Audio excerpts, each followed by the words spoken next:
পৃথিবীর সৃষ্টির শুরু থেকে জিন আর মানুষের লড়াই চলে আসছে, কিন্তু আজকে যে ঘটনাটা আমি বলবো এটা কোনো লড়াইয়ের না, এটা একটা ভালোবাসার ঘটনা। আমাদের মনে হয় এই পৃথিবীটা শুধু মানুষের জন্য, কিন্তু না, এখানে জিনও থাকে। কেউ দেখা দেয়, আবার কেউ দেখা দেয় না। এটা এমন একটা রহস্যময় শক্তি যেটা আমাদের চিন্তা ভাবনার বাইরে। যুক্তি ও বিজ্ঞান এগুলো বিশ্বাস করতে চায় না, কিন্তু এরা আছে। এরা হলো জিন। আজকে যে ঘটনাটা আমি বলবো এটা একটা ভালোবাসার ঘটনা। এই ঘটনাটি আমাকে শেয়ার করেছেন গাজীপুরের ফাহিম। ঘটনাটা ঘটেছিল ফাহিমের দাদা আরাফাতের সাথে। ফাহিম এই ঘটনাটি তার দাদার মুখেই শুনেছিল। ফাহিম আমাদের সাথে যে ঘটনাটি যেভাবে শেয়ার করেছেন আমি ঠিক সেইভাবেই আপনাদেরকে শোনাবো। কে কে আপনি?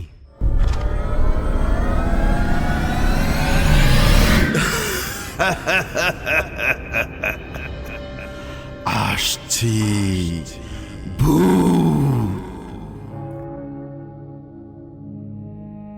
তো ফাহিমের দাদা আরাফাত খুবই পরহেজগার একজন লোক ছিলেন।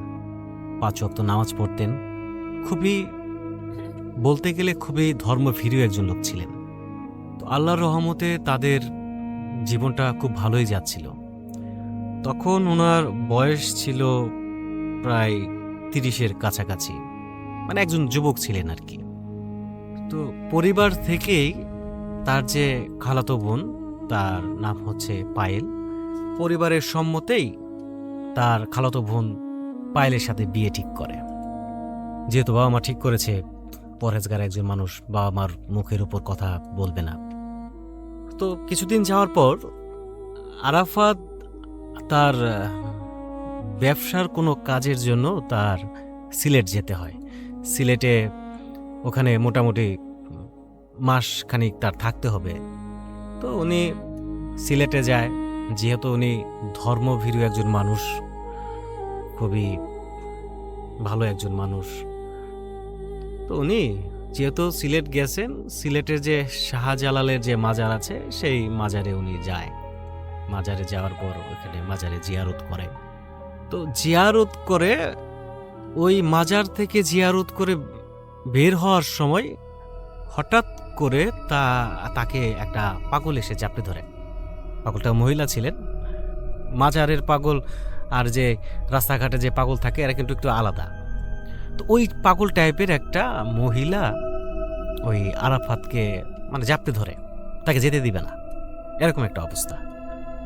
তো আরাফাত তাকে বলে যে তুমি কিছু খাবা, তুমি যদি কিছু খেতে চাও তাহলে আমি তোমাকে খাবার কিনে দিই। ও কোনো কথা বলে না, খাবে না, না করে। মানে ও কি বলতেছিল, কি জন্য তাকে ঝাপটে ধরেছে সে নিজেও বুঝতে পারতেছিল না, আরাফাত বুঝতেছিল না। তো আরাফাত ভাবলো যে টাকা লাগবে। আরাফাত বললো যে তোমার কি টাকা লাগবে? টাকা সাধলো, সে টাকাও নেবে না। ওর মানে পারাপারে ধস্তাধস্তি আরাফাতের সাথে করতেছে। তো এমন অবস্থায় আরাফাত বুঝলো টাকা সাধতাছি, টাকা নিতেছে না, খাবার সাধতাছি, খাবার নিবে না, হয়তো মাথায় কোনো প্রবলেম আছে, ভারসাম্যহীন। তো উনি ওনাকে সাইড করে মানে এক পর্যায়ে জোর করে তাকে সরিয়ে আরাফাত মাজার থেকে বেরোয় আসে।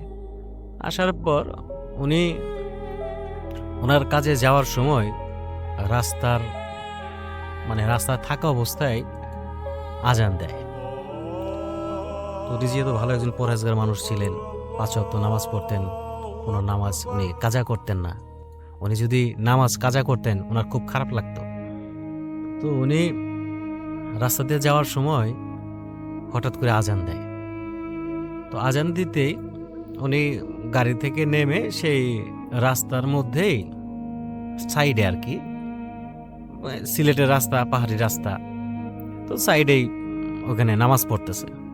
তো উনি নামাজ পড়া শেষ করে যখন সালাম ফিরানোর সময় উনি দেখে যে দূর থেকে সাদা কাপড় পরা একটা মেয়ে তার দিকে তাকায় আছে। মেয়েটার চোখ দেখা যাচ্ছিল মুখ ঢাকা, অনেকটাই আপনার অ্যারেবিয়ান যে মেয়েগুলো থাকে, আফগানের যে মেয়েগুলো থাকে আপনার ওই চোখ খুলে মুখটা ঢেকে আছে, মুখ আর নাকটা ঢেকে আছে, মাথাটা ঢাকা, ওরকম অ্যারেবিয়ান ড্রেসআপের মতো একটা মেয়ে। মানে দেখে বোঝা যাচ্ছিল যে উনিও একজন পরেশগার মেয়ে। তো একটা মেয়ে তাকিয়ে আছে, তো উনি পাত্তা দিল না। উনি ওখান থেকে ওনার যে জায়নামাজটা ছিল রাস্তার পাশে বিছাইছিল, সেই জায়নামাজটা তোলার পর হঠাৎ করে উনি খেয়াল করে যে সেই মেয়েটা তার দিকে দৌড়ায় আসতেছে। উনি কিছু বোঝার আগেই ওনাকে ধাক্কা দিয়ে সরে যায়। তখন ওই উপরে থেকে ওই যে আপনার যে মাটির যে পাহাড় যে থাকে, যেহেতু সিলেট রাস্তার পাশে, রাস্তা ঘেঁষে আপনার পাহাড় থাকে, ওই পাহাড় ভাঙে নিচে মাটি পড়ছে। এইটাই তাকে ওইখান থেকে বাঁচানোর জন্য তাকে ধাক্কা দেয়। মানে অনেকটাই সিনেমেটিক একটা মুভির মতো ঘটনা। তো দেওয়ার পরে উনি সেন্সলেস হয়ে যায়, মেয়েটা সেন্সলেস হয়ে যায়। সেন্সলেস হওয়ার পরে আশেপাশের লোকজন তাকে ধরাধরি করে সাইডে নিয়ে যাওয়ার পরে পানি টানি দেয়, তার সেন্স ফিরে আসে। সেন্স ফিরে আসার পর ওনাকে জিজ্ঞেস করে যে আপনার বাড়ি কোথায় থাকেন। মেয়েটা তার অ্যাড্রেস দেয়।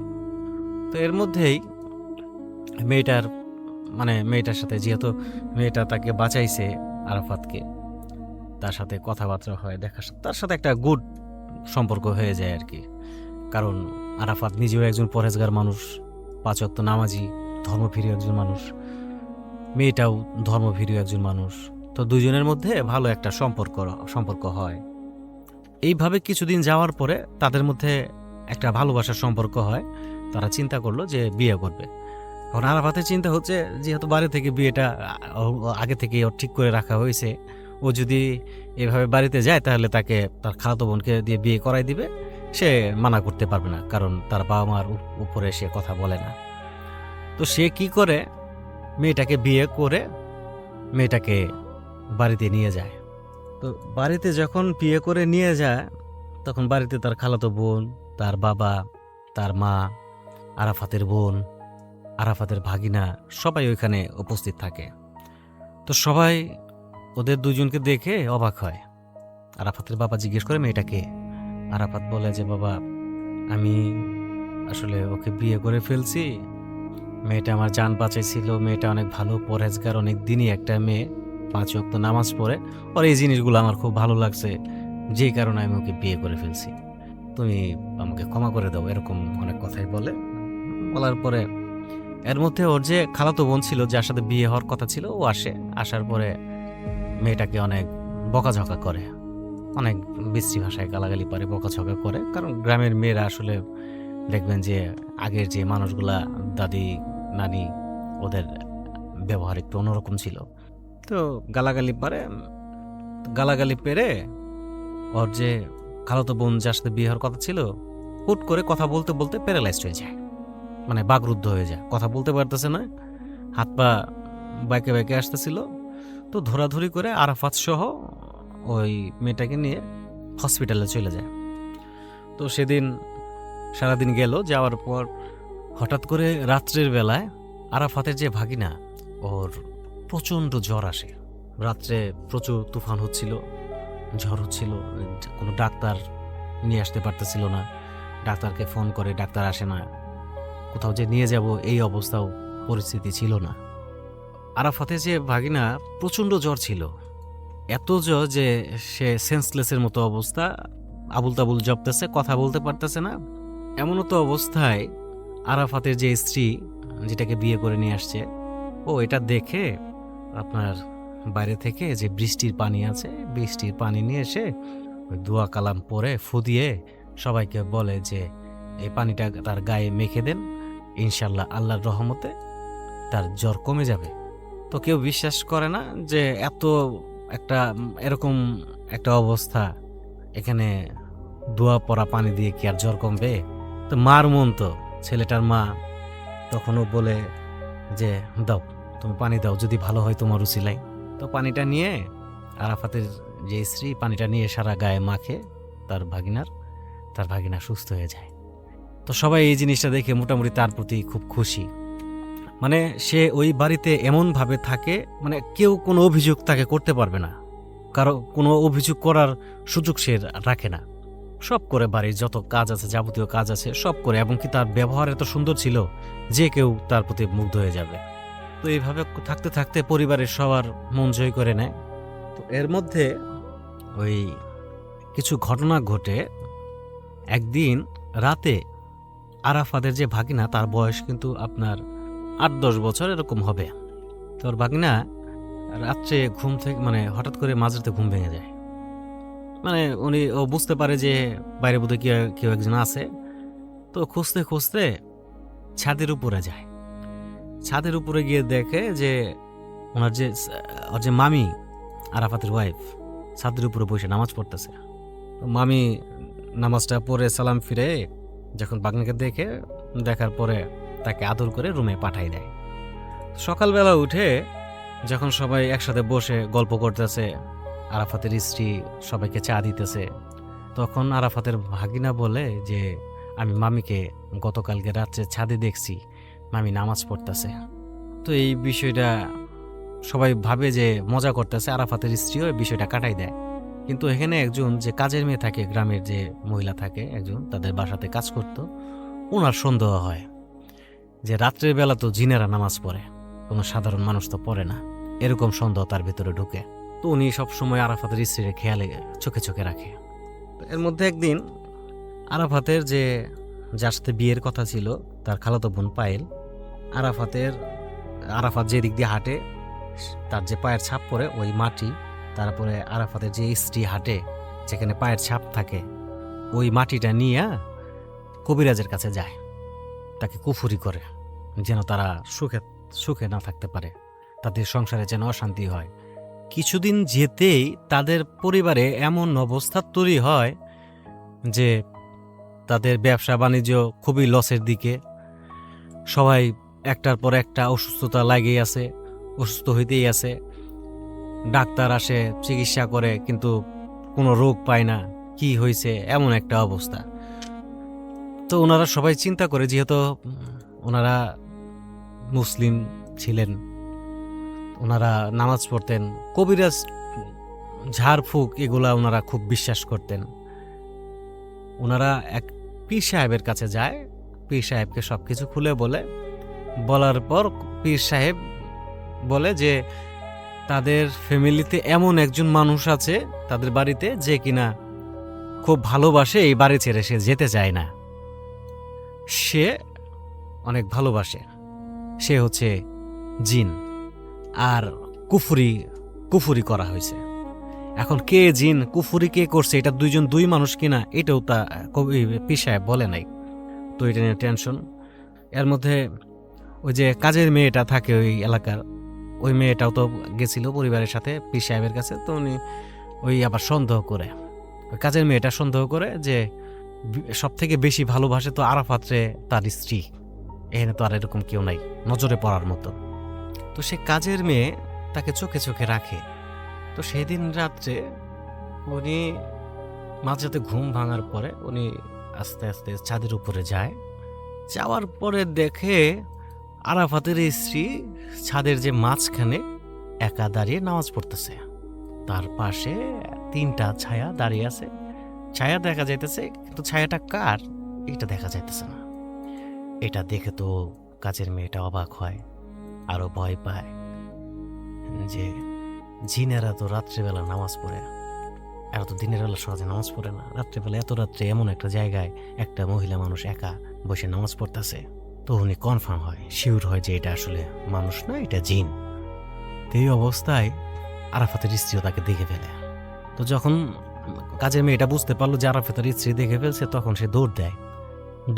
দৌড় দিয়ে যায় সেরেই সে পাগল হয়ে যায়, সে কাজের মেয়েটা পাগল হয়ে যায়। তো সবাই ওই কাজের মেয়ের অবস্থা দেখে দৌড়াদৌড়ি করে পরে ওই মাজারে যে পীর সাহেব ছিলেন তাকে নিয়ে আসে। উনি ওনার ওই কাজের মেয়ের চিকিৎসা করতেছিলেন। তো এর মধ্যেই একটা কবিরাজকে নিয়ে, আরাফাতের যে খালাতো বোন ছিল, একটা কবিরাজকে নিয়ে ওই জায়গায় হাজির হয়।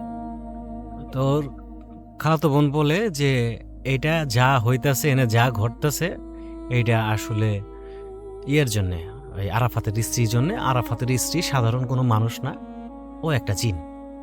তো কেউ বিশ্বাস করতে চায় না। তখন ও সব কিছু খুলে বলে যে আপনাদের পরিবারে যত ঝামেলা হইতেছিল এগুলো সব কারণ আমার, আমি আসলে কুফুরি করছিলাম ওনারে দিয়ে, যে কবিরাজটা সাথে আসছে তো ওনারে দিয়ে কুফুরি করছিলাম, কিন্তু কুফুরিটা আরাফাতের শরীরে লাগলেও ওই আরাফাতের স্ত্রীর শরীরে লাগে নাই।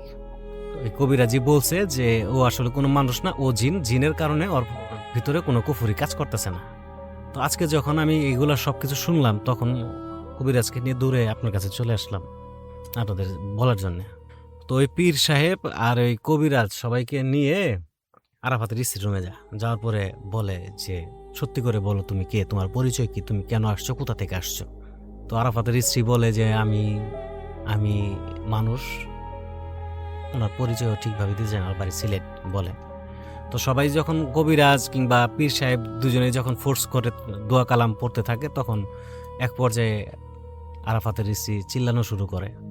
তখন সে বলে যে হ্যাঁ আমি মানুষ না, আমি পড়ি। আসলে ছোটবেলা থেকে আমার স্বপ্ন ছিল যে একজন দিনী মানুষ, পরহেজগার মানুষ, যে আল্লাহকে ভয় করবে, সদা সত্য কথা বলবে, দিনের পথে থাকবে, এমন একটা মানুষ তার জীবনসঙ্গী হবে, যেই মানুষটা মানুষের সুখে দুঃখে, মানুষের দুঃখে মানুষের কষ্টে পাশে থাকবে, এরকম একটা মানুষ তার জীবনসঙ্গী হবে। আর সেই জিনিসগুলাই এই আরাফাতের ভিতরে সে সেদিন দেখছিল, সেই মাজারে দেখছিল। মাজারে দেখার পরে ওই মাজারে যে লোকজন ছিল ওদের কাছে ওর আরো অনেক প্রশংসা শুনছে যে ছেলেটা অনেক ভালো, অনেক ধর্মভীরু লোক, পরেজগার একজন মানুষ। তো ওনার প্রশংসা শুনে মেয়েটা তার খোঁজ নেয়, ছেলেটা এই আরাফাত আসলে অনেক ভালো। তো সেই থেকে আরাফাতের ও পছন্দ করে, ও বলে। তো সবাই বলতেছিল যে তুমি এখান থেকে চলে যাও, তুমি জিন, তোমার সাথে মানুষের কখনো সম্পর্ক হইতে পারে না। তো বলার পরে অনেক কাকুতি মিনতি করে, কান্না করে। শাশুড়িকে বলে মা আমি তো আপনাদের কোনো দিন কোনো অভিযোগ দিইনি, কোনো সুযোগ দিইনি আমার অভিযোগ করার। যখন যা বলছেন আমি সব শুনছি, সব করছি, আপনাদের আমি অনেক ভালোবাসি, আমার এই জায়গাতে আসার কোনো খারাপ উদ্দেশ্য ছিল না। অনেক কান্নাকাটি করে, মানে ফাহিমের কাছে যেভাবে শুনলাম ঘটনাটা আসলে খুবই, দেখেন বলতে আমার গায়ের লোম দাঁড়াই যাইতেছে, এরকম একটা অবস্থা। খুবই কান্নাকাটি করে যে আমি যাইতে চাই না, আমার রূপে দয়া করেন, করুণা করেন, আমি আরাফাতকে অনেক ভালোবাসি, আমি ওকে ছাড়া থাকতে পারবো না। আমি মানলাম আমি জিন, কিন্তু আমি তো জিন হয়ে আপনাদের কাছে কখনো কিছু করি নাই কিংবা আসি নাই, আমি তো সদা মানুষ হয়েই থাকছি, আমাকে তো মানুষ রূপেই দেখছেন। বাপে তার শ্বশুরে বলে যে আপনার আমার বাবার মতো, আমি আপনারে আমার বাবার মতোই দেখি, আমি চাই না যে কারো ক্ষতি হোক, আর আমি থাকা অবস্থায় কোনো ক্ষতি আপনাদের হইতে দিব না, আমারে থাকতে দেন আরাফাতের সাথে। কেউ মানতে চায় না। তখন উনি আরাফাতকে জিজ্ঞেস করে, আরাফাত যে আমি তো তোমার স্ত্রী, তুমি তো আমার স্বামী, আমি জিন হইলেও আমি তো শরীয়ত মোতাবেক তোমাকে বিয়ে করছি, তুমি আমার স্বামী, আমি তোমার স্ত্রী, আমি তো কখনো পরীর মতো করে, জিনের মতো করে তো আমি তোমার দেখি নাই, কিংবা আমি তোমার স্ত্রীর যে দায়িত্ব থাকে এড়াই গেছি এরকমও কখনো করি নাই, কোনোদিন বুঝতেই দিই নাই যে আমি জিন, আমি তোমার সত্যি অনেক ভালোবাসি। এই সব কথা শুনে আরাফাত কোনো উত্তর দেয় না, কোনো রিপ্লাই দেয় না। আরাফাতের কাছে অনেক কান্নাকাটি করে যে আরাফাত আমি তোমার ভালোবাসি, সত্যি অনেক ভালোবাসি। তো আরাফাতের চোখ দিয়ে তখন পানি পড়ে, কিন্তু জিন সে মাইনে নিতে পারতেছে না, মানে কি হইতেছে ওর সামনে। যখন কোনো কিছু বলতেছিল না তখন জিন মেয়েটা খুব কান্নাকাটি করে তখন বলে যে ঠিক আছে, তুমি যখন কোনো কিছু বলতেছো না আমি চলে যাব, আমি বুঝছি তুমি আমার চাও না, তবে আমি তোমার সারা জীবন ভালোবাসে যেমন তুমি আমারে না রাখলা, আমার গর্ভে তোমার সন্তান আমি নিয়ে যাইতেছি, আমার গর্ভে তোমার সন্তান, আমি এই স্মৃতি নিয়ে সারা জীবন বাইচে থাকবো, এই সারা জীবন কাটাই দিব, তুমি ভালো থাকো, তুমি দোয়া করো, যদি কোনোদিন কোনো বিপদে পড়ো আমাকে স্মরণ করো, আমি আসবো। তো এই কথাটা বলে চলে যায়। তো তারপরে আরাফাত আসলে সত্যি অনেকদিন এই বিষয়টা নিয়ে খুব আপসেট থাকে। তারপরে সে বিয়ে করে, সংসার হয়, নাতি হয়। তবেও তার দাদা একটা জিনিস এখনো বুঝতে পারে যে সে যখন হাঁটে কিংবা চলাফেরা করে তার সাথে কেউ একজন আছে আর কি, এরকম একটা অবস্থা। তো এখন পর্যন্ত আল্লাহর রহমতে তার সাথে কোনো ঝামেলা হয় নাই। তবে একটা জিনিস আসলে এখানে বোঝা যায় যে ভালোবাসা আসলে কার সাথে কখন হয়ে যায় সেটা বোঝা যায় না। আমরা সবাই জানি যে মানুষ মাটির সৃষ্টি, জিন আগুনের সৃষ্টি, কিন্তু লিসেনার, আপনাদের কাছে আমার একটা প্রশ্ন, মানুষের মনটা কিসের তৈরি? কারণ একটা মানুষ, একটা জিন, তাদের ভিতরে ভালোবাসা কিভাবে হয়? এই প্রশ্নটা আপনাদের কাছে রেখে গেলাম, আপনারা অবশ্যই কমেন্ট করে জানিয়ে দিবেন। আমাদের সমাজে যেমন ভালো মন্দ সবাই আছে মানুষের ভেতরে, তেমন জিনের ভিতরেও আছে ভালো মন্দ। সব জিনই যে খারাপ বিষয়টা কিন্তু এরকম না, আবার সব মানুষ যে খারাপ এরকমও না। তো আমরা চাই ভালোর সাথে ভালো হোক, খারাপের সাথেও ভালো হোক। আল্লাহ তাআলা সবাইকে সঠিক বুঝ দান করুক। আমাদের আর বেশি কথা না বাড়িয়ে আমরা এখন চলে যাব আমাদের পরবর্তী ঘটনায়।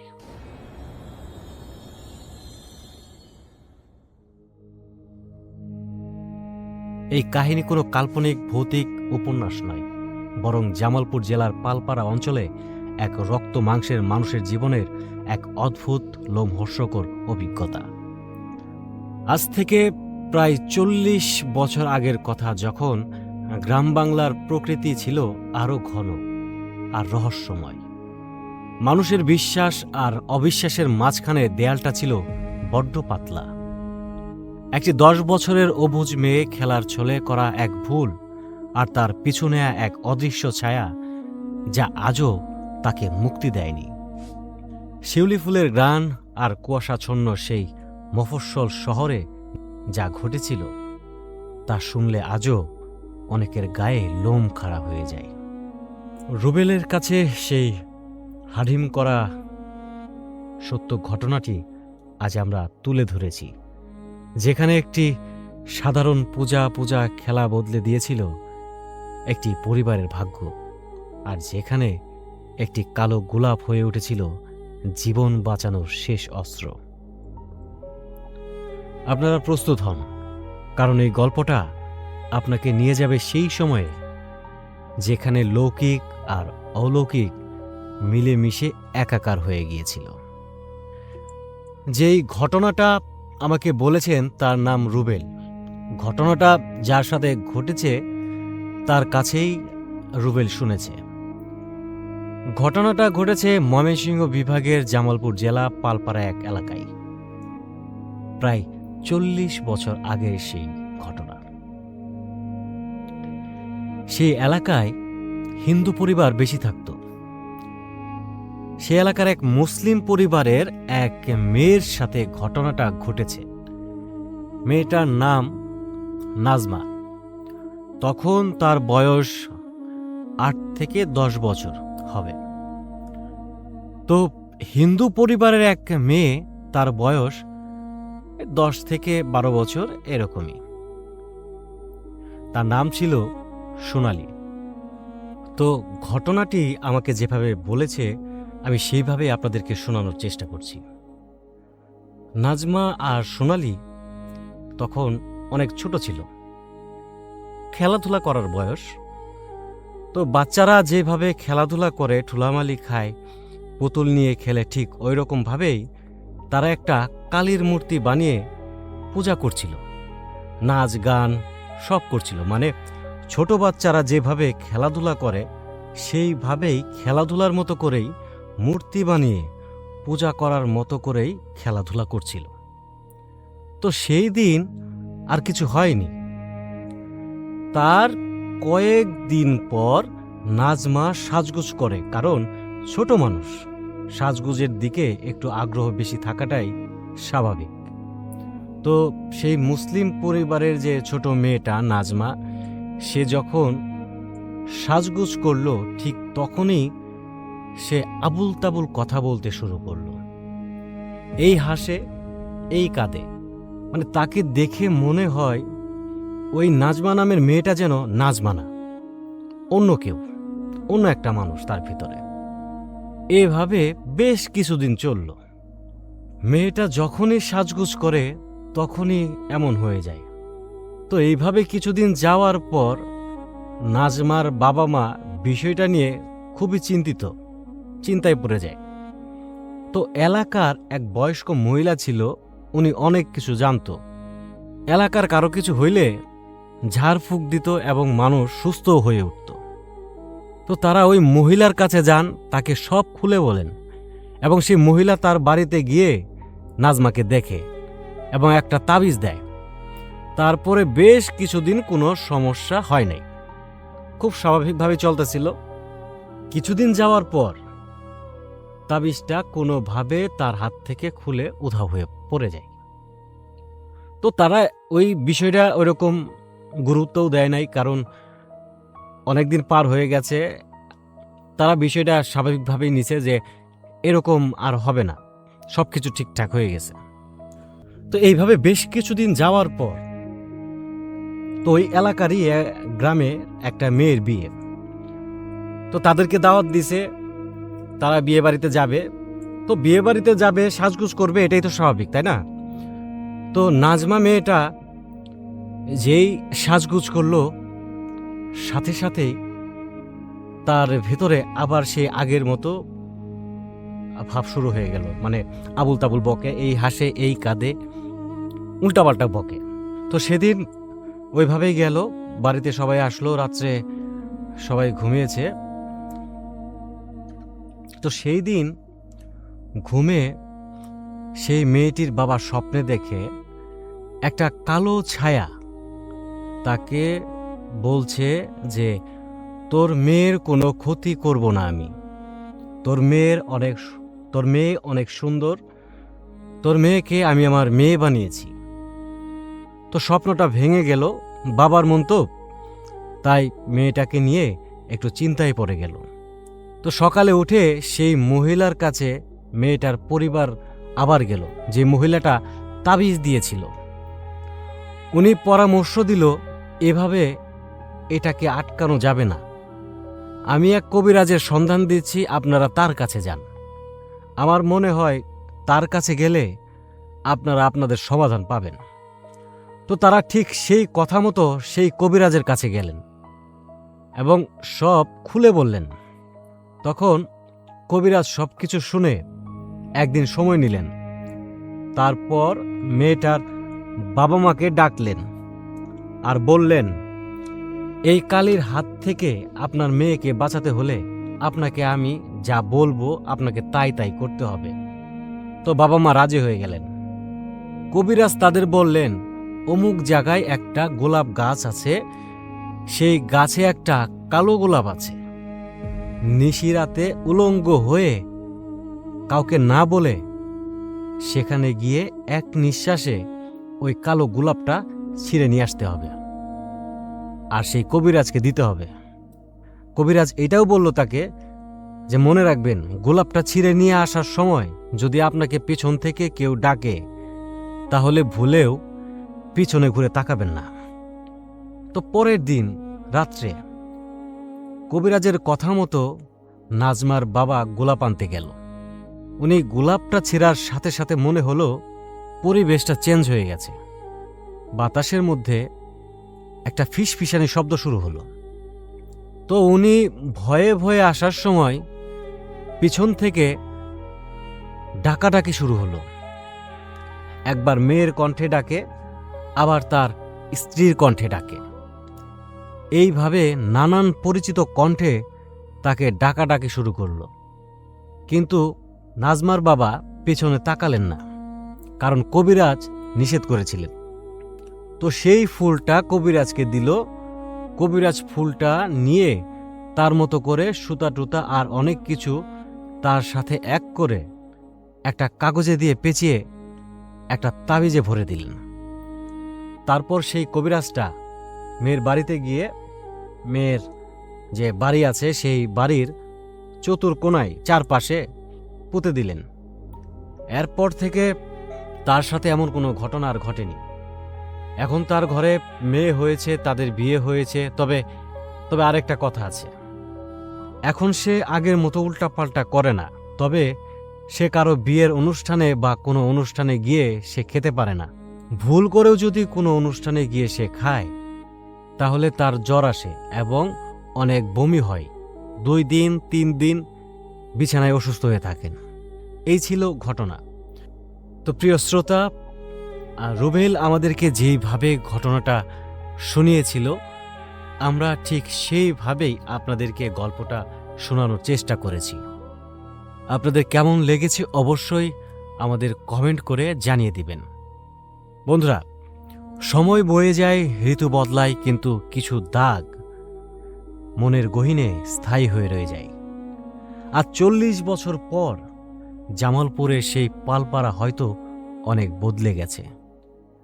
মাটির রাস্তা পাকা হয়েছে, বিদ্যুতের আলোয় অন্ধকার অনেকটা ফিকে হয়ে এসেছে। কিন্তু নাজমা মেয়েটা, তার জীবনে সেই অন্ধকার আজও পুরোপুরি কাটেনি। পৃথিবীর সব রহস্যের সমাধান আমাদের কাছে নেই, কিছু ঘটনা শুধু দীর্ঘশ্বাস আর বিস্ময় হয়ে বেঁচে থাকে।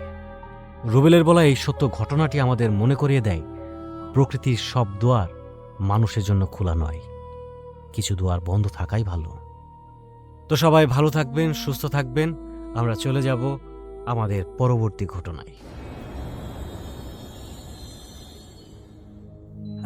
সুপ্রিয় দর্শক মণ্ডলী, আসসালামু আলাইকুম।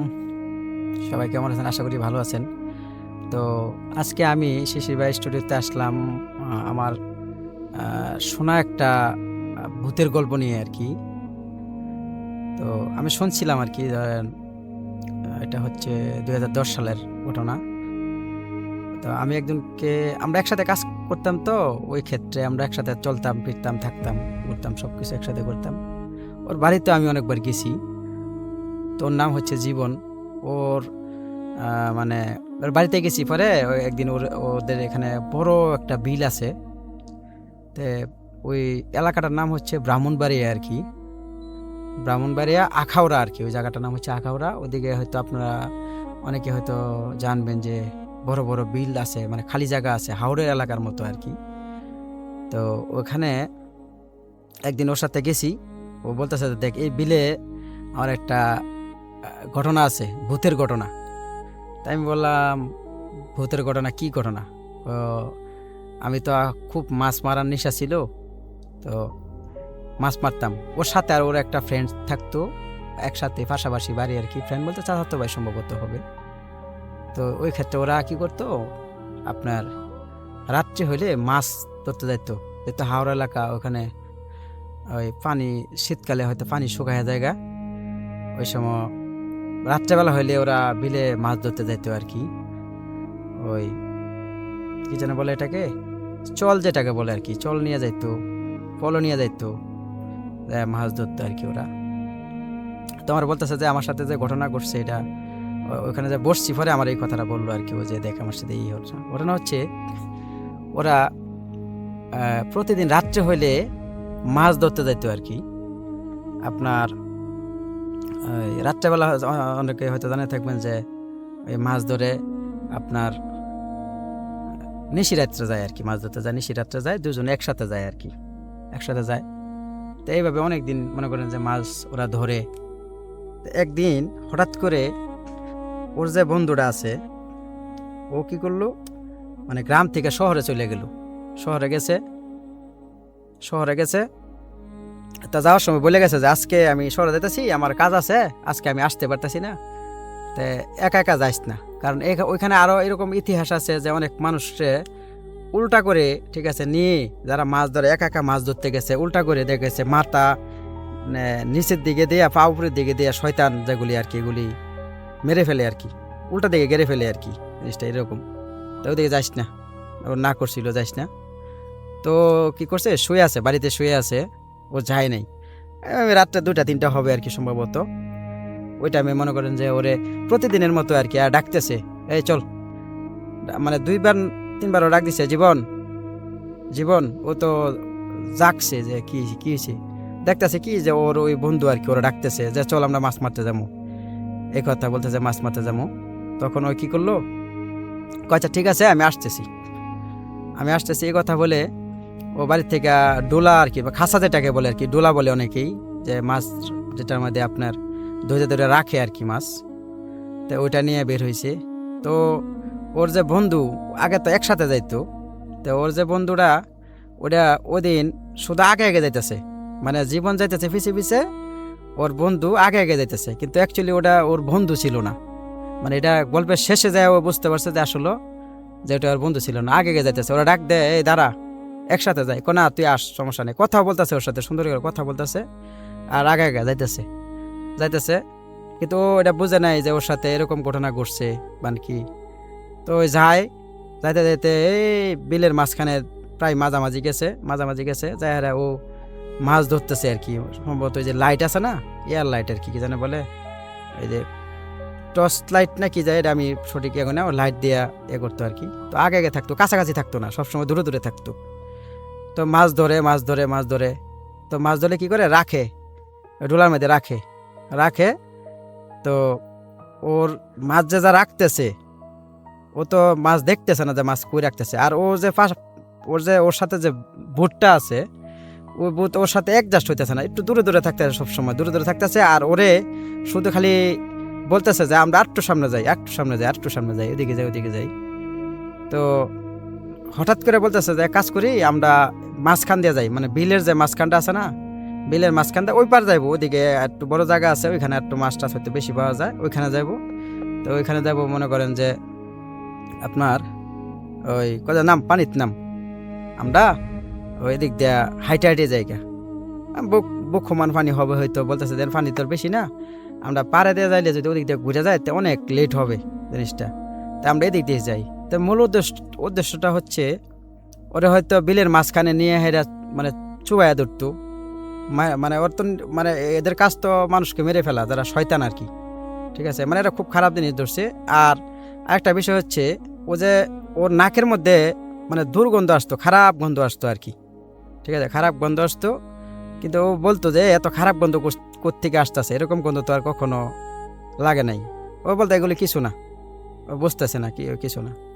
তা না, আমি ওই দিকটা যাবো না, এদিক দিয়ে হয়তো পানি বেশি হইতে পারে, তা আমরা মাছ রাখবো কই, মাছ নষ্ট মাছ ধরলাম পর্যন্ত মাছ তো নষ্ট হয়ে যাবো গা, তাইলে কাজ করি, ওই আমরা পার দিয়ে হাইটটা যাই। ওরা অনেকবার চেষ্টা করছে বিলের মাঝখানে নেওয়ার জন্যে, ও বিলের মাঝখানে যায় নাই, না যায় কি করলো, ওই পার দিয়ে হাইটটা ওই দিক দিয়ে যাইতেছে, মানে ওই যায় ওই পাশে যাবো আর কি, ওই পাশে যাবো। তা একটা সময় ওই পারে গেছে, পরে হঠাৎ করে লক্ষ্য করে দেখে যে ও যে এতক্ষণ মাছ ধরছে, দেখার চেষ্টা করতেছে যে আমি কতগুলি মাছ ধরছি, আছে না যে আমরা অনেক সময় মাছ ধরলে যে আমরা মাছ কতগুলি ধরছি, তো মাছ দেখি কটা মাছ ধরলাম না ধরলাম দেখি। তো মাছ দেখার চেষ্টা করলো, ও দেখে মাছ নাই, ঠিক আছে। ও আরেকটা বিষয়, ও যে মাছ ধরছে তো ও যে ইয়ার বাজে রাখছে, মাছ যা রাখছে, ওর যে ফ্রেন্ড সাজা যায়, ওর সাথে যে শয়তানটা মানে এর সাথে যে আপনার ওরে নিয়ে যাইতেছে, ওরে মারার জন্য নিয়ে যাবে এরকম। তো ও বলতেছে কি যে কাজ করি, তুই ওটা আমার কাছে দে, আমি মাছ রাইখে আসি। তো ওটার মাথার কাজ করে নাই যে মাছ রাইখে আসবো, কই রাইখে আসবো, বাড়ি তো এখান থেকে প্যাকেট দিয়ে হাইটটা যাইতে 10-15 মিনিট সময়ের ব্যাপার। তে ও মাছ রাখবে কখন, তো ও কি করে, এটা ডোলাটা ওর কাছে দেয়, ও যায় আর আসে, ঠিক আছে, ও বলতে পারে না। হঠাৎ করে ওর দিকে তাকাইছে, পরে মনে হয়েছে কিরে, ও তো মাছ আমার 2-3 বার আমার কাছে যে আমি বাড়িতে রেখে আসি, তো ও দেখলাম ওই মাছ ওর কাছে ডোলা দেই ওর কাছে, ও যায় আইসা পরে, কিন্তু এখান থেকে যাওয়া আসা তো আধা ঘন্টার ব্যাপার। আমি ওটা বুঝতেছি না যে আসলে মাছ বাড়িতে রাখবে কেন, মানে ও একটা গোলক দাদার মধ্যে পড়ে গেছে আর কি। তো পরে মনে হইলো যে আসলে তো যে মাছ গেল কই, দেখে মাছ একটাও নেই, যে মাছ ধরছে তখন একটা মাছও নাই, মাছ গেল কই, যে এতক্ষণ দিলাম ওগুলি বাড়িতে রাখলো, ঠিক আছে, কিন্তু এখন যে মাছ ধরলাম এই মাছটি গেল কই। কিন্তু অ্যাকচুয়ালি মাছ কিন্তু আপনারা হয়তো জানেন যে বিলের মধ্যে যারা এইগুলি শয়তান থাকে, এরা কিন্তু পেতনি বলে অনেক সময়, এরা কিন্তু মূলত মানুষ, হ্যাঁ মাইসা জানি বলে, মাইসাবুত আর কি, মাইসাবুত। ওরা মনে করেন যে মাছ খেয়ে ফেলে মানুষের ক্ষতি করে। তো ও চিন্তা করে কিরে মাছ তো নাই, মাছ কই গেল। পরে ওর মনে হইলো কিরে, আমি যে ওরা মাছ দেই, ও খালি যায় আর আসে, এত তাড়াতাড়ি তো একটা মানুষের আসার কথা না, এটা কি করে সম্ভব। ও মানে মাথার মধ্যে গ্যাস করছে, কিরে আমি আজকে মাছ ধরতে আসলাম, কিন্তু আমার চাচাতো ভাই তো, ও তো আজকে মাছ ধরার কথা, ও তো বাড়ি থাকার কথা না, ও তো আমার বললে ও শহরে গেছে, তে আমার যে ডাইকে আনলো মাছ ধরার জন্যে, তো এটা কি, ও তো যদি থাকতো সন্ধ্যার দিকে গেছে শহরে, যে কাজে গেছে, তো ও তো এত রাত্রে আসলে তো আমি টের পাইতাম, কিংবা ওর আসার কথা না, ও আসলো থেকে ওর মাথার মধ্যে কেস করছে, তাই আসলে তো ওর তো বালা জিনিসে পাইয়া গেছে গা। ও কি করলো, ও বুঝতে পারছে যে জিনিসটা ওরে তো এরকম এরকম মারার চেষ্টা করতেছে। তো ও কি করলো যে ঠিক আছে মাছ তো যাই ধরছি, আমার শরীর ভালো লাগতেছে না, তে চল আমরা আজকে বাড়ির দিকে যাইগা। ঠিক আছে, আমরা আর বাড়ির দিকে যাইগা। তো ও মানে ও ভয় পাইতেছে, প্রচুর পরিমাণে ভয় পাইতেছে, বলতেছে যে যে দেখ বাতিজা, আমি মানে ওই বন্ধের মধ্যে কোনো মানুষ নাই, কেউ নাই, কিছু নাই। ঠিক আছে, আর হঠাৎ করে দেখে কি এমন বাতাস আসে, ঠিক আছে, সেই বাতাস আসে আবার খারাপ, যে মানে পচা একটা গন্ধ আছে না, এই পচা গন্ধর মতো ওর নাকের মধ্যে বাড়ি খায় আসে আর কি। আস্তে আস্তে গন্ধ আছে না, ওই টাইপের আস্তে আস্তে গন্ধ আর কি আসে। তে ওরে খালি শুধু শুধু বারবার একটা কথাই যে আমরা এদিক দিয়ে না যাই, এদিক দিয়ে যাই, মানে ওরে কোনো মতে খালি মানে যেদিক দিয়া পানি বেশি, প্যাক বেশি, মানে ওদিক দিয়ে না, উদ্দেশ্য হচ্ছে ওরা যদি নিতে পারে, ঠিক আছে, ওগুলি তো মানুষটা জীবিত রাখে না, নিতে পারে তাহলে কি হইব, ওরে হয়তো মারে লাগবে। এরকম ঘটনা ওইখানে আরও ঘটছে অনেক, যে অনেক মানুষ মারাও গেছে, অনেকের আছে মারা গেছে। তো কি করলো যে না এদিকে যাবো না, ওরা শুধু খালি টলায় বলে খালি পানি দিকে নিতে চায়। ও তো টের পাইছে যে আসলে ও তো এই জিনিসটা শয়তান। ও কথা না ঠিক আছে জায়গা, আমার শরীর ভালো না এই সে বইলা ও কি করলো যে বাড়ির দিকে আগাইছে। তা বাড়ির দিকে আগাইছে, এখন কথা ঠিক আছে, এখন তো ওরা বোঝাই পারতেছে না। ও হাঁটতে হাঁটতে হাঁটতে হাঁটতে ক্ষেতের লাইল দিয়ে হাঁটতে হাঁটতে যায়, আয়া দেখে যে ওই যে জায়গা দাঁড়ায় আছিল ইয়াটা ওইখানেই। মানে ও বুঝতেছে কি ব্যাপার, আমি এতক্ষণ হাঁটলাম, মনে করেন যে আধা ঘন্টা 1 ঘন্টা হাঁটে বাড়ির যাইতে হয়তো 15 মিনিট লাগার কথা, সর্বোচ্চ 15 মিনিট 20 মিনিট লাগার কথা, ক্ষেতের লাইল দিয়ে হাঁটতে যাইতে যাইতে 15 মিনিট লাগার কথা। ওই ঘুরাঘারে ওইখানে শুধু মনে করেন যে ইয়া করে, ওই ঘুরাঘারে এক জায়গাতেই আসে, ওই এক জায়গাতে আসে, ও আর কোনো দিকে যাইতে পারতেছে না। আবার আরেকটা বিষয় হচ্ছে ওই যে মানে ঘুরে ওর যে সাথে যে যে লোক মানে ওর বন্ধু সাজ্জা যে যে শয়তানটা যে ওরে ইয়া করে এই ডাকে, ও কিন্তু ওরে ডাকলে ও কাছে আসে না, ও সব সময় দূরে থাকে, মানে একটু দূরে থাকে, ওর কাছাকাছি আসে না। কিন্তু ও বুঝতে পারতেছে যে ও তো শয়তান, কিন্তু ওর বউ বলতেছে দেখ ওর পাও, আমরা তো সামনের দিকে থাকি না, ও যে পাও একটা মানুষটা হাঁটলে তো হাঁটার আওয়াজ হয়, মানে পানির একটা ঠস ঠস একটা আওয়াজ হবে না, পানির আওয়াজ টাওয়াজ কিছু নেই, ও হাঁটে শুধু ওর পায়ের আওয়াজ পাওয়া যায়। কিন্তু সামনে যে একটা ফ্যাকের মধ্যে একটা মানুষ হাঁটলে একটা আওয়াজের ব্যাপার সেবার আছে, এরকম কোনো কিছু নাই। ওর মতো হাঁটা, কিন্তু পা ও তো দেখতেছে যে পা উল্টা দিকে পা, ও সামনের দিকে শুধু হাঁটে যাইতেছে, ও আসে না। তো ও আবার বলতেছে যে দেখ আমরা তো এদিক দিয়ে ঘুরে ফিরে যাইতে পারতাছি না, তো আমরা তো রাস্তা হারাই ফেলছি, যাইতে পারতাছি না, আমরা এক কাজ করি, ওই ইয়া কর, মানে ওই পার গেছে যে হাইটটা, তে আমরা এই এদিক দিয়ে সোজা জায়গা, মানে বিলের মাঝখান দিয়ে সোজা জায়গা, ওরে নামারে অনেক চেষ্টা করতেছে, ও আগে আগে নামিয়া জায়গা, যে তুই আমার পিছিয়ে পিছিয়ে ঠিক আছে, আমি এদিক দিয়ে যাই, হয়তো আমরা তাহলে এবার যাইতে পারবো। তো তো বুঝছে যে ওর পিছিয়ে পিছিয়ে যাইলে ওরা পানির মধ্যে চুবাই মারিয়ে ফেলতে পারে, এরকম বিষয়টা না, ও আর ইয়া করে নাই। ও তুই এদিক দিয়ে যা, আমি এদিক দিয়ে যাই। তো ঘুরে ঠেরে ও তা তুই জায়গা, ও বলতেছে তুই তুই বিলের মাঝখান দিয়ে যা, আমি সাইডে দিয়ে আসতেছি। ওই সাইডে দিয়ে হাঁটতে হাঁটতে হাঁটতে হাঁটতে যাইতেছে, যায় দেখে কি যে ওই যে জায়গা আগে যে জায়গা দাঁড়ায় আছিল ঘুরে ফিরে ওই ওই জায়গাতে দাঁড়ায় আছে, ওই ভুট্টা ওই জায়গাতে দাঁড়ায় আছে। ও মনে করেন যে আপনার বুঝতেছে না যে কি হইল। ও তখন চিন্তা করলো যে আমি তো আসলে ফাইসা গেছি গা। মাঝে মাঝে মনে করেন যে ওই সাহস করছে আর কি, যে আমি এখান থেকে বাইচ্চা আমার আসতে হইব, ঠিক আছে। তো এইভাবে করতে করতে করতে করতে সকালবেলা ভোর হইলে আজান দিয়ে দিল, ঠিক আছে। আজান দিলে তো হয়তো দেন ভূত ফেতনি অনেক সময় থাকে না, তো আজান দিছে পরে ওর শয়তান বলতেছে আর কি, ওইটা হাসতেছে, হি হি হি করে হাসতেছে, আরে ডাকতেছে যে জীবন তোরে মারতে পারলাম না, তুই বাচ্চা গেলি, তুই বাচ্চা গেলি শুধু আজান দেওয়ার কারণে, তোরে অনেক ফাঁদে ফেলানোর চেষ্টা করছিলাম। কিন্তু একটা জিনিস কি, যে লোকটা ও সাহসী ছিল। এরকম ঘটনা অনেকের সাথে এরকম ঘটে, যারা গ্রামগঞ্জে থাকেন তারা একা একা কখনো বিলে কোনোখানে মাছ ধরতে যাবেন না, কারণ এগুলি খুব রিস্কি ব্যাপার। অনেকেই এসব করতে যায় মারা যায়, একা একা যাবেন না, এরকম হয়। হয়তো জীবন ওর বুদ্ধির কারণে, হয়তো ওর মনে পড়ার কারণে ও বাইচা গেছে, কিন্তু এরকম ঘটনা অনেকের সাথে হয়, যারা মাছ ধরার আশা বাড়ির থেকে যায় কিন্তু আর কখনো ফিরে আসে না।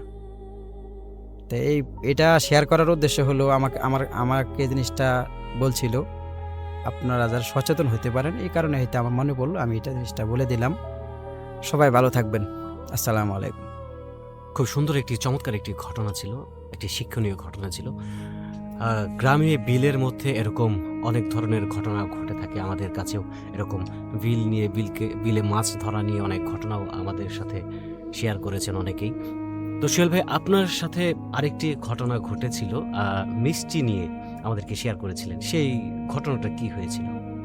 ও আচ্ছা, আমার সাথে যে ওই যে মিষ্টি যে নিয়ে যে ঘটনাটা ঘটছিল, ওইটা হচ্ছে আপনার আচ্ছা কুমিল্লা। আমি যেহেতু একজন শেফ, আমি কাজ করি, পেস্ট্রি শেফ, কেকের কাজ, বেকারিতে কাজ করি, আমার কাজটা বেকারির মধ্যে। তে একটা কথা আছে না, যে অনেকেই অনেক সময় যে মিষ্টি যে বিষয়টা আর কি, মিষ্টি শুধু খালি মানুষ খায় না, জিনেরাও কিন্তু মিষ্টি খায়। এটা কিন্তু সত্যি কথা, ঠিক আছে? জিনেরা মিষ্টি খায়, অনেক সময় দেখা গেছে জিনেরা কিনা খায়, আবার কিছু কিছু খারাপ জিন আছে, এরা কিনা খায় না, ওরা অনেক দোকান থেকে নিয়ে আসে। ঢাকা শহর বলেন, বাংলাদেশে অনেক বড় বড় জায়গা যারা মিষ্টির দোকান আছে, ওইখানে মনে মিষ্টি বানানো হয়, অনেক মিষ্টি বানানো হয়, কিন্তু এইগুলি মিষ্টি যে শুধু মানুষ খায়, কিন্তু এটা কিন্তু তা না। মিষ্টি জিনিসটা জিনেরাও পছন্দ করে, জিনেদের কাজেও লাগে, জিনেদের অকেশন কত কাজে লাগে। ওরা হয়তো টাকা দিয়ে কিনে নিয়ে যায়, আমরা বুঝতে পারি না, দোকান থেকে নিয়ে যায়, ঠিক আছে? মানুষের ভেষ ধরে এসে নিয়ে যায়, এরকম।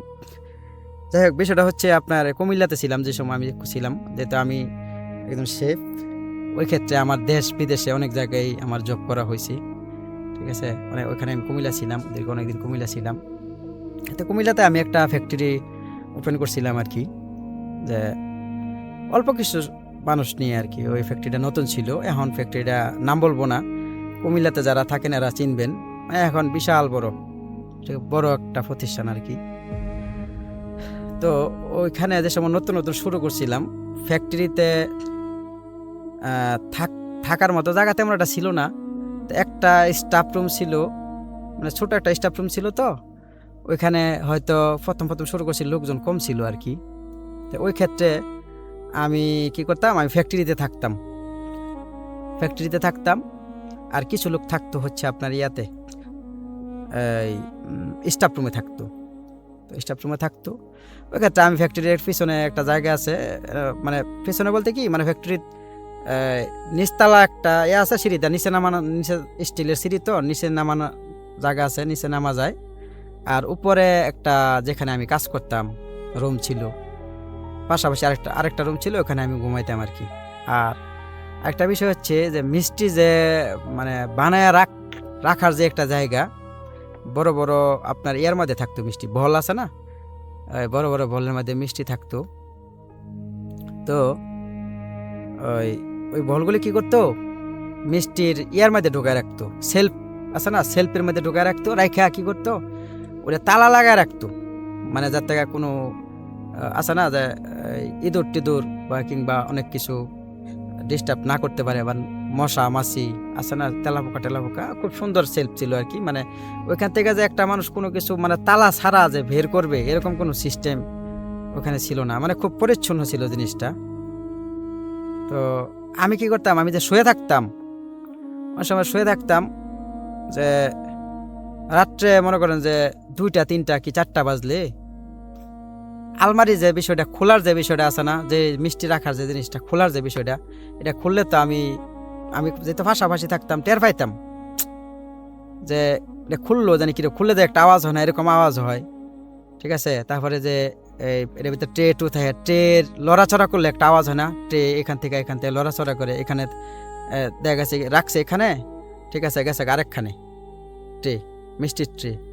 তো মিষ্টি কি করতো, শিরা মাঝে চুবায় রেখে দিত। তো চুবায় রাখতো। একদিন আমি হঠাৎ করে কি করলাম, আমি ওয়াশরুমে যাব। তো আমি উঠলাম, ওয়াশরুমে যাবো, হঠাৎ করে তাকায় দেখি কি আপনার যে মিষ্টির যে সেলফটা এটা খোলা। ঠিক আছে, খোলা, কয়েকটা মিষ্টি নিচে পড়ে আছে শিরাসহ। তো মিষ্টি শিরাসহ পড়ে আছে। আমি ভাবলাম কি, বুঝলাম না, আমি কি মানে সকাল হয়ে গেল কি না। সবাই কাজটা শুরু করলে তো সকালবেলা আসে, যারা ভোরবেলা কিন্তু মিষ্টি যারা কাজ করে ওরা ভোরবেলা আসে। ভোরবেলা আইসা আপনার সেলফ টেলফ খুললা ট্রে যেগুলি আছে এগুলি সুন্দর করে মোছা টোসা দিয়া সুন্দর করে ধুইয়া টুইয়া মিষ্টি সব সুন্দর করে সাজায় টাজায়, মনে করেন যে ট্রে দিয়ে সাজা দেয়, ওই ক্ষেত্রে দোকান নিয়ে যা। তো মিষ্টি নিচে পড়ে আছে। তা আমি দেখা সেলফ খোলা, আমি ভাবলাম মানে কি আমি কি মানে কটা বাজে কি যে আমি কি লেট হয়ে ঘুমে তো লেট হইলো। তো আমি কি করলাম, আপনার দেখলাম, আমি নিচে দেখলাম কি রে কি লোক, আমি কই মিষ্টি উড়াইছে কি। ঠিক আছে, অনেক একটা ছেলে আছে ফারুক, মিষ্টি কাজ করতো। আমি আবার ডাকতেছি, আমি ঘুমাইতাম, তো ফারুক মিষ্টি নিচে মিষ্টি পড়লো কিভাবে, মিষ্টি নিচে কেন, তোরা দেখে উড়াইতে পারস না। এ কথা বললে আমি কি করলাম, ওয়াশরুমে গেলাম, ওয়াশরুম থেকে বের হইলাম, ওয়াশরুমে কিছুক্ষণ ছিলাম, বের হয়ে সেরা পরে আবার কি করলাম, চিন্তা করলাম কি ব্যাপার, ফ্যাক্টরিতে যদি আমি লেট করে উঠতে থাকি ওই ক্ষেত্রে তো আপনার ওই হইতে পারে, ওই লোকজনের যে একটা আওয়াজ আছে না, যারা কাজ করে ভোরবেলা এসে লোকজনের আওয়াজ, ওদের কাছে আবার চাবি থাকে, লোকজনের একটা আওয়াজ, ওটা তো থাকার কথা। তো দেখলাম যে নাই, তখনকার চিন্তা করলাম যে মিষ্টির এটা খুললো কি। আমি কি করলাম, নিচে গেলাম, ওদিক গেলাম, ঘুরলাম ফিরলাম ফ্যাক্টরিতে, কিন্তু কোনোখানে আমি কোনো লোক দেখলাম না, কি করে দেখলাম না। ঠিক আছে, তা আমি কি করলাম, মিষ্টির ইয়াটা আছে না, আমার কাছে চাবি আছে, ওই সেলফটা আমি আবার সুন্দর করে লাগাই দিয়ে আসলাম। ওটা মিষ্টি নিচে পড়ে আছে, ওই মিষ্টিটা একটু সরাই দিয়া লাগাই দিয়ে আমি চলে আসলাম। তো আমি যে শুইছি, আবার শুয়ে গেছি। তো কতক্ষণ পরে এই যে ট্রের যে আওয়াজগুলি আছে না, ট্রে যে সরাইতেছে, মানে ধরে ঝনঝন আওয়াজ, যে ট্রের যে ঝনঝন আওয়াজ, এই আওয়াজটা আমি পাইতেছি, মানে শুইছি পরে আওয়াজটা আমি পাইতেছি পরে যে কি ব্যাপার আওয়াজ। আবার উঠে আসলাম, উঠে এসে দেখি কি যে মিষ্টি তো মনে করেন যে এই এর মধ্যে তাকে সাজানো। তো এক সাইডে দেখি কি যে মনে করেন যে মিষ্টি এতগুলি, মানে একটা সাইড বোঝা যায় না যে এখানে মিষ্টি উঠায় নিছে, বোঝা যাইতেছে না যে এখান থেকে মিষ্টি উঠায় নিয়ে গেছে গা, নাই মিষ্টি ওখানে। আবার আমার খটকা লাগলো, যে আমি ভাবলাম যে কি ব্যাপার, এখানে আমি সেলফ লাগাইলাম, এক্ষণ লাগাই দিয়ে গেলাম, মানে আবার সেলফ খোলা, কাহিনীটা কি। তো আমার মাথাত ক্যাচ করছে যে এই জিনিসটা আসলে তো এটা তো অন্য বিষয়। তুই আমি আবার কি করলাম, যে এটা এদিকে না লাগাইয়া, ওইটা সেলফটা না লাগাইয়া, সেটা যদি বিরক্ত হয়, আমার ক্ষতি করে, কোনো সমস্যা করে, তাই আমি করতাম, ওইটা আবার যায় শুয়ে রইলাম। শুয়ে সেরে আমি ঘুমাই না, না ঘুমাই সেরে আমি জাগ নাই, চিন্তা করতেছি। ঠিক আছে, চিন্তা করতেছি আর মোবাইল টিপতেছি আর মনে মনে সুরাগেরাত পড়তেছি আর কি, যে ওইটা যদি আমার যদি আবার বিছনা দিতে আবার জাপটা ধরে, এমন হতে পারে যে মিষ্টির বলার নিয়ে আমার মুয়ে জাতা ধরে আমার মিষ্টি খাওয়াই মারি লেতে পারে। ঠিক আছে, আমার খালি মাথার মাঝে এগুলি ভাবতেছে, আল্লাহ এখন যদি মনে করেন যে আমার জিনেরা যদি ধৈরা আলগি দিয়ে ধৈরা, জিনেরা অনেক শক্তি, আমার হাত পা বান্ধা, ঠিক আছে, ধরেন হাত পা বান্ধা না, আমি লড়াইতে পারবো না, ধৈরা আমার যদি খালি মুহের মধ্যে 2-4-5 কেজি মিষ্টি যদি মুহের মধ্যে ধুম করে দায়িত্ব দিয়ে তো আমি শেষ। ঠিক আছে, আমি তো মনে করেন যে বয়ে শেষ। আরে কি হইতেছে এরমকে, আমি খালি এগুলি চিন্তা করতেছি, চিন্তা করতে হঠাৎ করে এই ব্যাপার করতে যে আওয়াজ হইতেছে, আমি কিন্তু আর ওদিকে যাইতেছি না, আওয়াজ হইতেছে, আমি কিন্তু ওদিকে যাইতেছি না। তখন এভাবে করতে সারা রাইতে আমার দেখে গেল, হঠাৎ করে দিই নাই, মানে আওয়াজ টাওয়াজ কোনো কিছু নাই, মিষ্টি পরে আছে, কোনো কিছু নাই, গেল এটা। তো আমি আমার বসের কাছে সকাল হয়েছে পরে এই ঘটনা ঘটছে, এরা মিষ্টি নিয়েছে, আমি কার কাছে শেয়ার করি নাই। আমার যে বস আছে ওনার সাথে আমি এই জিনিসটা শেয়ার করলাম, যে ভাই এই ঘটনা এরকম। ঠিক আছে, আমি 2-3বার সেলফ লাগাইছি, কোনো লোকজন নাই, মিষ্টি খালি নিচে বেরাতে। ঠিক আছে, পরে আমার বললো, উনি একটু হুজুর টাইপের ছিল, মানে আমার বস যে আছে না, ও একটু হুজুর ছিল। তো ও কি করলো, আচ্ছা ঠিক আছে আমি দেখতেছি, সমস্যা নাই, আপনি ভয় পেন না, এগুলো কোনো কিছু না, কিছু করবে না, মিষ্টি খায়। আর করে জিনারা মিষ্টি খায়, জিনার যে মিষ্টি খায় এটা আমার জানা ছিল না, কিন্তু এটা আমার মানে ওই দিনে মনে করেন যে আমি বুঝলাম যে আসলে জিনের মিষ্টি খাই, কিন্তু এখন তো বুঝি যে আসলে জিনের মানে মিষ্টি খায়, যেটা এখন বুঝি যে আসলে জিনেরা মিষ্টি খায়। সত্যি এরকম অনেক কাহিনী পরে আমি বুঝলাম যে আসলে মিষ্টি খায়, কারণ এত মিষ্টি যাই কই। তো এখন ঠিক আছে, সমস্যা নাই। উনি আবার কি করছে, ওই করলো, উনি একদিন গেল, এদিন গেল, ঠিক আছে আমি এটা ঠিক করে দিতেছি। সোরা টোরা পরে কেমনে কেমনে কেমনে কি পানি টেনে ছিটা টিটা সেটা উনি গেল। তা আমি তো ওনারা করতেছি যে ভাই আমি যেন থাকতেছি, ঠিক আছে, আমার কিন্তু ভাই গতকাল খুব ভয় পাইছি আমি, যে তা মানে অন্য কিছু না, একটা আপনি ধরেন আপনি একটা জায়গার মধ্যে নীরব, একটা জায়গার মধ্যে আপনি একা একা, আপনি ভাবেন যে কোনো কিছু নাই এখানে, ঠিক আছে, একটা বন্ধের মধ্যে আপনি গেছেন, দাঁড়ায় আছেন কিংবা যাইতেছেন আপনি বন্ধে দিয়া, হঠাৎ করে সেটা যদি আপনারা কেউ সালাম দে, কি হঠাৎ করে যদি কোনো একটা গাছের ডালে আপনার ধুম করে পড়লো, তখন আপনার কাছে কেমন লাগবো জিনিসটা, আপনি ভয় পাবেন না? তা আমি তো মনে করেন যে ওটা তো মনে করেন আশেপাশে মানুষ নাই, আমি তো মনে করতেছি যে আমি এক সমুদ্রের মাঝখানে পড়ে আছি। তখন গেল ওই কাহিনীটা, আমি বলতে পারতেছি না যে ভাই আমি এখানে থাকবো না, আমার অন্য বাসা নিয়ে দেন। হ্যাঁ, পরে দেখলাম এরকম একদিন হয়তো একটু অফ ছিল, 2-3 দিন পরের থেকে যে সুরাগারাত পড়ছে এটাই করছে, 2-3 দিন পরের থেকে অত্যাচার শুরু, ঠিক আছে, সেই অত্যাচার শুরু করে দিয়েছে। আমি শুয়ে রয়েছি, অনেক তো বুঝতাম না, মানে অনেক সময় জোরে আওয়াজ হইলে রাত্রে 2-3টা বাজলে কি করতো, মিষ্টির যে সেলফটা খুলতো, খুলে ঠাম করে বাড়ি মারতো, খুললা ছাড়া একটা দরজা লাগালে ধুস করে আওয়াজ হয় না, ঠাস করে কিন্তু একটা আওয়াজ হয়, এটা খুললা ধুম করে আওয়াজ বাড়ি দিত। ট্রে কি করতো জানেন, এর মধ্যে ট্রে থাকতো না, ট্রে মেলা মারে অন্যদিকে ফালাই দিত, ঠিক আছে, অন্যদিকে ধুম করে হালা দিত, আওয়াজ হইতো, আমি তো লাভ দিয়ে উঠতাম, কিরে কি হয়েছে দেই ঘটনা। তা আমি আবার কি করতাম, পিছন দিক দিয়ে দরজা একটু আছে না, একটু ফাঁক করে আমি দেখতাম কেউ দেখা যায় কিনা, দেখতাম, কিন্তু অ্যাকচুয়ালি আমি দেখতে পারলাম না যে কি করে। ট্রে আছে না ভাই, ট্রে দেখি আস্তে আস্তে আস্তে আস্তে, মানে খালি ট্রে আছে না, এই সেলফ থেকে, সেলফ তো খোলাই, ঠিক আছে, খালি ট্রে আস্তে করে দেন, এই যে আলির ফ্লাইলার মতো যে উড়ে উড়ে দেন না, এর উপরে মাথার উপরে যে যায়, হ্যাঁ হাওয়ার উপরে যায়, ওমা ট্রে দিয়ে হাওয়ার উপরে দিয়ে এমনি এমনি বাসতেছে, ট্রে দিয়ে হাওয়ার উপরে এমনি এমনি বাসতেছে, ঠাস করে ভরে দিতেছে গা। আমি তো কই আল্লাহ, আমি শেষ, এটা কি হইল, ঠিক আছে, আমি তো টেনশনে বাঁচতেছি না, না আমার এখানে আর থাকুন যাইব না, এখানে থাকুন যাইব না। আমি ওদিনকার মতো, আমি তো যেদিন না বুঝা যা সেলফ লাগাই দিছি, ওদিনকার মতো মনে করেন যে আমি তো আর সেলফ লাগাইতে যাই না, চিন্তা করি সেলফ লাগাইলে তো এবার লাস্টে আমার মিষ্টি খাই মরো লাগতে পারে, কিংবা আর উপর থেকে নিচে ফালাই দিলাম কি করবো, কিছু করার আছে? একটা জিনিস হলে এমন শক্তি থাকে যে 2-4-10 জন মানুষ ওর কাছে কিছুই না, পানি বাদ। এরকম দেখলাম, নীলা খেলা দেখলাম, এটা সেটা জায়গা, মিষ্টির যে বল আছে না, মিষ্টির বল নিচে জায়গা, অটোমেটিকলি নিচে জায়গা, মানে সেলফ থেকে মিষ্টির বল নিচে জায়গা, এমনি আস্তে করে নিচে, মানে দরে দরে নামাই, কিন্তু ওরা তো আমি দেখতে পারতাছি না, এমন তো ও তো আমার ঠিক দেখতে, মানে ওই যে আমি একদিন বললাম দোয়া টোয়া পড়ছে, মানে ওর একদিন আসে নাই, মানে যে কোনো একটা হেয়ার মানে অত্যাচার মনে হয়েছে আর কি, যে আমাদেরকে মিষ্টি খাওয়া দিতেছে না, ঠিক আছে, অত্যাচার মনে হয়েছে। তো এই কারণে ও অত্যাচার শুরু করে দিয়েছে, ধরেন ট্রে ফালা দিতেছে, আমি আসি কিনা, আমি তো ভাই দরজা চিপা খালি উকিদা দেখতেছি যে কাহিনী কি, আমি তো আর ওদিনকার মতো আনি না না, ট্রে ফেরা জায়গা, ট্রে লরে মিষ্টি লরে, মিষ্টি নিচে তো পুষ করে নিচে মিষ্টি ফেরা জায়গা, এই একটা অবস্থা পরে করলাম, সকালবেলা কোনো মতো কাটতে পারে, আমি ঘুম দিছি, সবাই স্টাফ সবাই আসলো, কাজ কাম করলো, হ্যাঁ, তো যারা আসে মিষ্টি কাজ করে আয়া দে মিষ্টি নিচে ফেরে আছে, মিষ্টি নিচে ফেরে আছে, জিজ্ঞাসা করে যে মামা কি ব্যাপার, বুঝলাম না, রাত্রে কি মিষ্টি খাইছিলেন? আমার বলতেছে যে মামা রাত্রে কি মিষ্টি খাইছিলেন? আমি কে মামা মিষ্টি খাইলেন, নিচে ভরে রইল।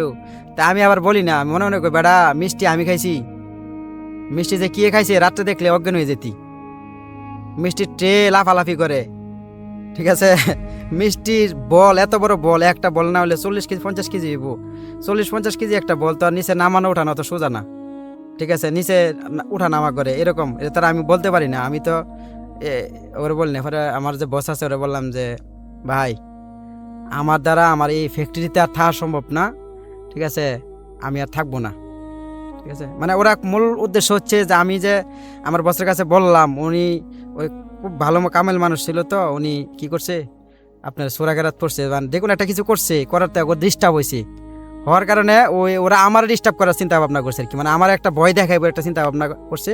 তো আমি ওইখানে কি করলাম, আমি করলাম যে ভাই আমি এখানে থাকবো না।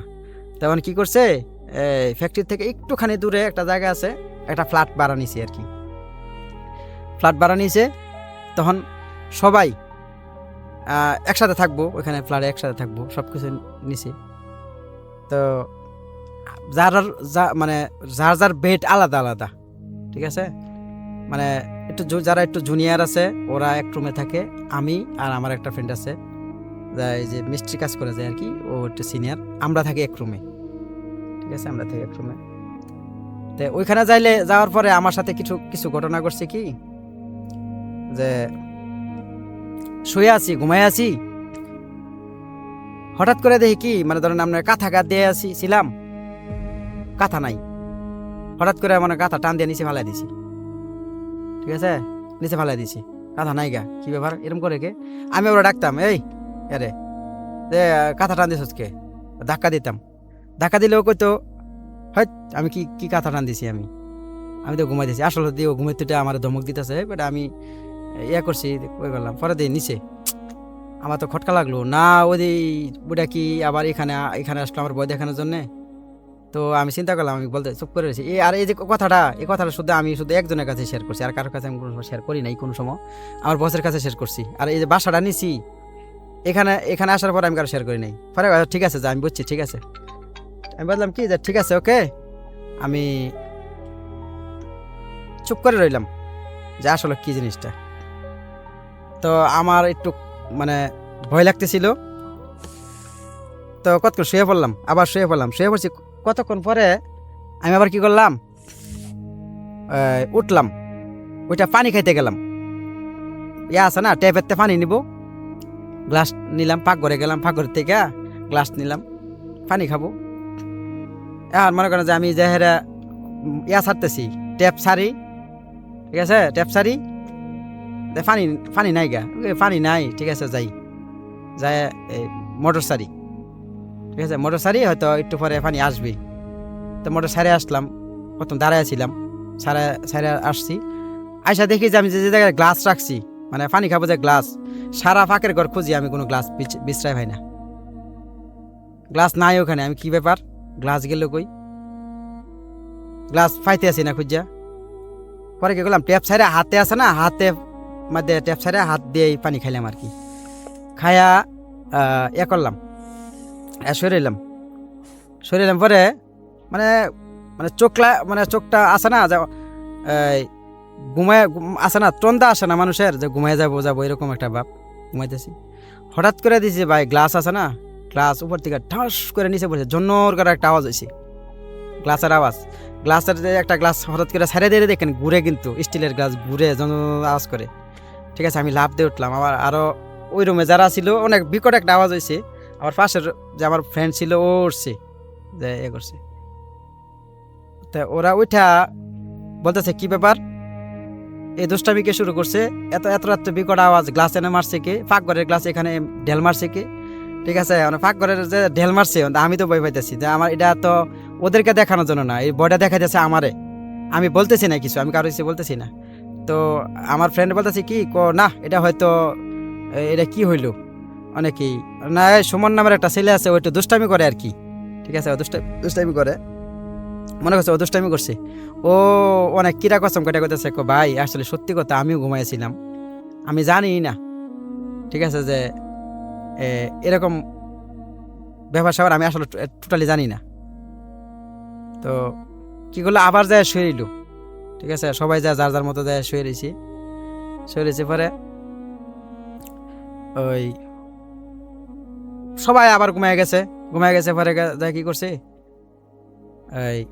ওই যে গ্লাসের ঘটনা ঘটলো এরকম, আপনার ওই যে ইয়ে আছে না, কল আছে না, ট্যাপ আছে না, একটা মানুষ ধরেন আপনারা 4-5 জন একসাথে শুয়ে আছেন, ঠিক আছে, যে কেউ যদি পানি মেরে দেয়, ঠিক আছে, তেরা তো হঠাৎ করে মানুষ যাকে উঠবেই, ঠিক আছে, কি করছে, জগ আছে না, জগ দিয়ে সেরে মনে করেন যে সবগুলির ভিজাই দিছে, সোজা কথা, গেছে যায় ওদিকে মারছে, যে সবগুলি ইয়া হয়ে গেছে গা, এই মানে আচমকা হয়ে গেছে, কি ব্যাপার, পানি করতে আসলো গেলে এরকম, পানি করতে আসলো, পরে বলতেছে যে দেহ কালকা এটার কিন্তু ইয়া হবে, এটা কে দুষ্টামি করে আমাদের মধ্যে এরকম কে করতেছে, এটার কিন্তু বিচার আছে কালকা হবে, কালকা আমরা বলতেছে যে ভাই এটা ইয়ে করবেন, এটা আসলে এটা খুঁজে ভাই করেন কে কাজটা করতেছে।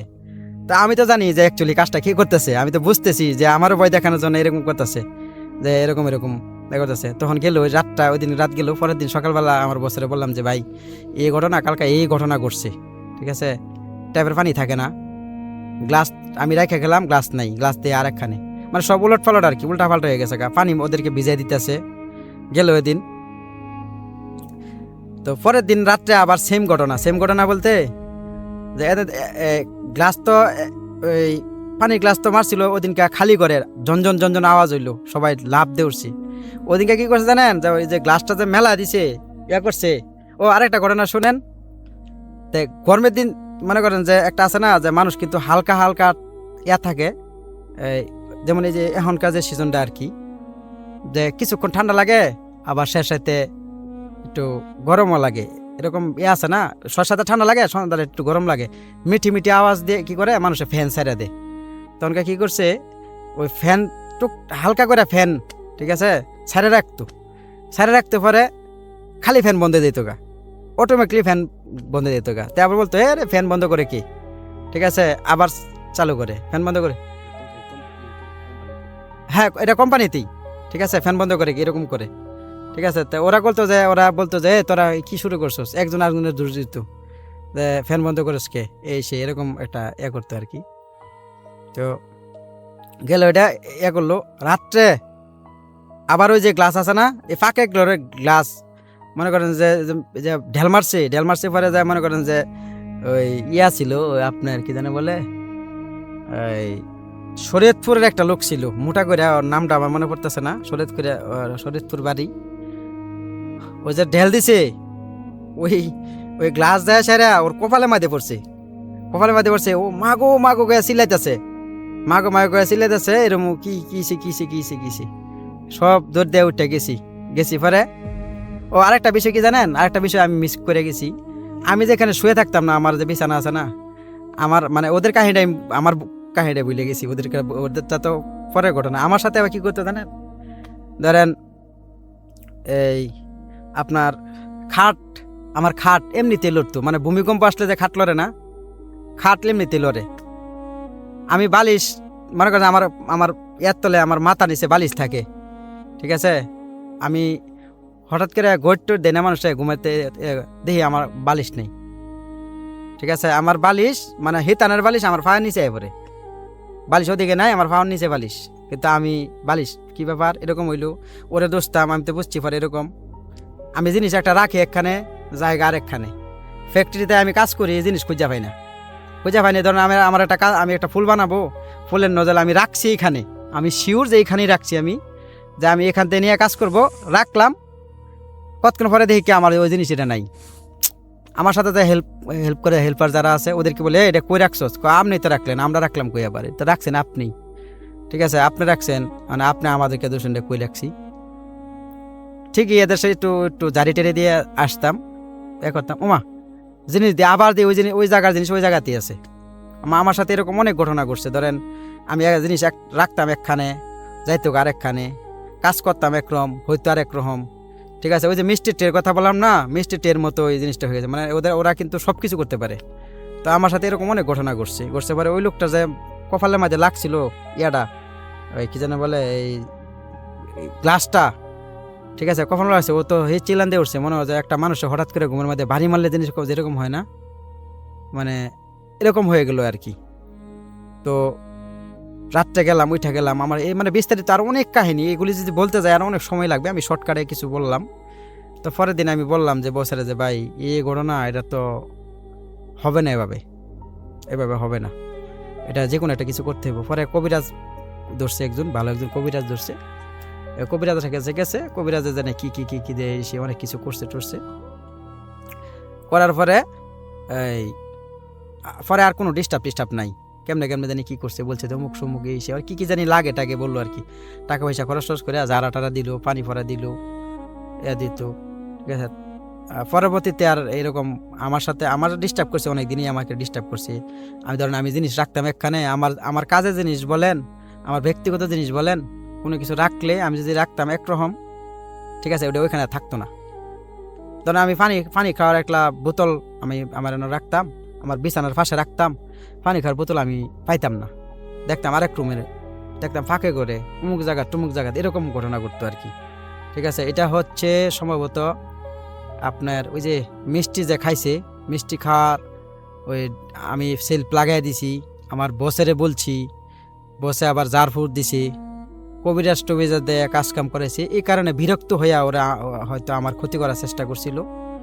তো কবিরাজটা খুব ভালো ছিল, হয়তো এই জন্যে আমার ক্ষতি হয় নাই, কিন্তু এরা অনেক ডিস্টার্ব করছে। আমার জিনিসপত্র ঠিক থাকতো না, আমি রাখতাম একরকম, থাকতো আরেক রকম, এরকম ঘটনা অনেক ঘটছে আর কি। তো এটা হচ্ছে কাহিনী আর কি আজকে আমার মানে কুমিল্লা থাকাকালীন আমার এই ঘটে যাওয়া আর কি কাহিনীটা, এই আর কি।